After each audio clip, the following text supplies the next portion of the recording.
السلام علیکم، welcome to on my YouTube channel جس کا نام ہے روف لرننگ اکیڈمی۔ آج کے اس لیکچر میں آپ کے ساتھ ریزیڈینشیل پیٹرن کے بارے میں بات کروں گا، جو کہ سوشیولوجی میں ایک بہت ہی امپورٹنٹ کنسیپٹ ہے کہ شادی کے بعد میاں بیوی کس طرح رہتے ہیں، کس کی فیملی کے ساتھ رہتے ہیں، ان کی جو رہائش گاہ ہوتی ہے وہ کیسی ہوتی ہے۔ آج ہم لوگ اس بارے میں بات کریں گے کہ ریزیڈینشیل پیٹرن ان سوشیولوجی کیا ہے۔ آئیں وقت ضائع کیے بغیر اپنا ٹاپک سٹارٹ کرتے ہیں۔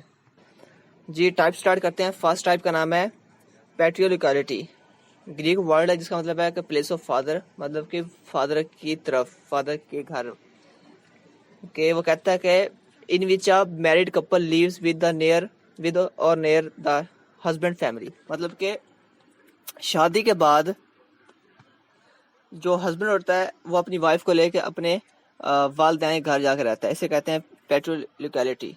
یہ بھی ایک ریزیڈینشیل پیٹرن ہے جس میں جو شوہر ہوتا ہے وہ اپنی اپنی بیوی کو لے کے اپنے فادر کے گھر جا کے رہتا ہے اپنی فیملی کے ساتھ۔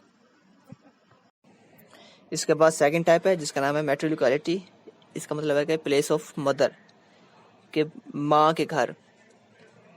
ان وچ a married couple leaves with اور نیئر دا وائفس فیملی، مطلب کہ شادی کے بعد جو ہسبینڈ ہوتا ہے وہ اپنی وائف کے گھر جا کے رہتا ہے، گھر جمائی بن جاتا ہے، اسے کہتے ہیں میٹریلیکیلٹی۔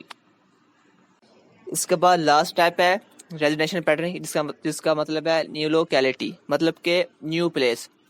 شادی کے بعد جو میاں بیوی ہوتے ہیں وہ نیا گھر لے کے وہاں پہ رہتے ہیں، نہ وہ اپنے فادر کے گھر جاتے ہیں نہ وہ اپنی ماں کے گھر جاتے ہیں، وہ نیا پلیس لیتے ہیں، نئی جگہ لیتے ہیں، وہاں پہ جا کے رہتے ہیں، اسے کہتے ہیں نیولوکیلٹی۔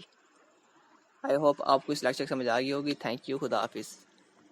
اگر آپ کو ہماری ویڈیو اچھی لگی ہو تو پلیز سبسکرائب کریں ہمارے یوٹیوب چینل کو، لائک کریں، کمنٹ کریں، شیئر کریں اور ساتھ ساتھ بیل آئکن کے بٹن کلک کریں تاکہ ہماری ہر آنے والی نیو ویڈیو کا نوٹیفیکیشن سب سے پہلے آپ تک پہنچے۔ تھینک یو، خدا حافظ۔